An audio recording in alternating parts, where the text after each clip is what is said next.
नमस्कार दोस्तों, मैं गुड़िया मौर्य अपने यूट्यूब चैनल गुड़िया मौर्य ब्लॉग गीत में आपका स्वागत करती हूं। और बताइए आप लोग कैसे हैं। आशा करती हूँ आप लोग ठीक ही होंगे।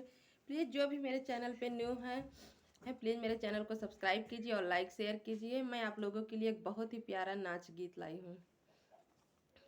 ए सखियाँ सैया मिलल न से बजवा, ए सखियाँ सैया मिलल न से बजवा, मिलन से बजवा हो मिलन से बजवा, मिलन से बजवा हो मिलन से बजवा, ए सखियाँ सैया मिलल न से बजवा, ए सखियाँ सैया मिलल न से बजवा।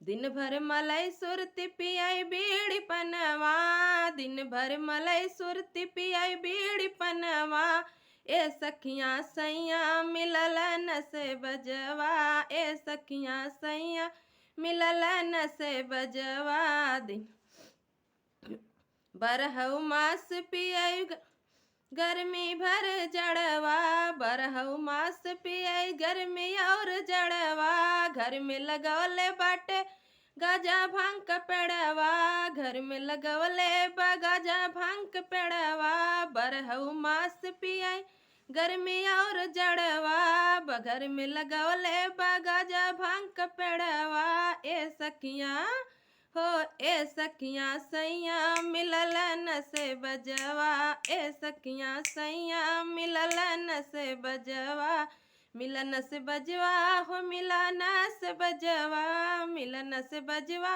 हो मिलन से बजवा, ए सखियाँ हो ए सखियाँ सैया मिलल न से बजवा।